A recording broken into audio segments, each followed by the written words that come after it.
Hello po mga kaibigan, welcome po kayo sa YouTube channel ko. Ibabahagi ko po sa inyo ang kapangyarihang bertudis ng mutya makabadbad. Ang mutya ng makabadbad ay maganda na mutya po ito.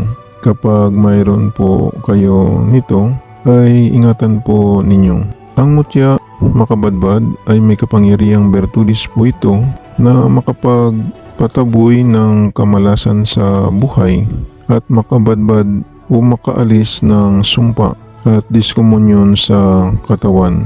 Makabadbad at makalusaw din ito sa kapangyarihan ng mga kulam, barang paktol, palipad hangin at sa kapangyarihan ng mga masamang engkanto, masamang elemento at sa mga masasamang espiritu. Ang mutya ng makabadbad ay nakuha po ito sa ugat ng kahoy na makabadbad. Nakapulupot po ang mga mutya na ito sa kanyang mga ugat. Taglay po ng mga mutya na ito ang kapangyarihang bertudis ng kahoy na makabadbad din ito sa lahat na uri ng sakit na gawa sa kapangyarihang itim. Makatulong din ito sa taong nagayuma na makalusaw sa kapangyarihan ng gayuma sa katawan ng tao na nagayuma. Makatulong din ito sa pagbadbad sa sakit na normal sa ating pisikal na katawan. Ang gawin po ninyo dito ay ibabad po ninyo ito sa isang basong tubig o isang pitsil na tubig at gawin po ninyo inumin sa araw-araw ang tubig. Pagtulungan po ninyo ang taong nasumpa o nadiskomunyon o ang taong nagayuma. Ang gawin po ninyo sa mutya ay ibabad po ninyo sa isang basong tubig na ulan ng 1 oras. At pagkatapos kunin po ninyo at ipainom sa taong nagayuma, sa taong nasumpa o nadiskomyunan. Ang mutya ng makabadbad ay may gabay po ito na mga engkantadang putian na tumutulong po sa tao na nag-aalaga po nito. Tingnan lang po ninyo ang videos ng mutya ng makabadbad.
Yan po ang mutya ng makabadbad na binigay po sa akin ng mga engkantadang putian. Sa mga viewers at subscriber ng Milagro de Santo Cristo, maraming salamat po sa inyong panonood at ipalo naman po ninyo ang aking Facebook page ng Milagro de Santo Cristo at ipalo din ninyo ang aking shop sa Shopee. At mag-subscribe naman po kayo sa YouTube channel ko. Panoorin na lang po ninyo ang second channel ko sa YouTube, sa Milagro di Santo Cristo 2. Baka may magustuhan po kayo ng mga lamang gamot na magagamit po ninyo. Paalala lang po, ang mga mayuwagang dasal at orasyon na binabahagi ko sa inyo ay gagamitin lang po ninyo sa kabutihan. Gumagana na.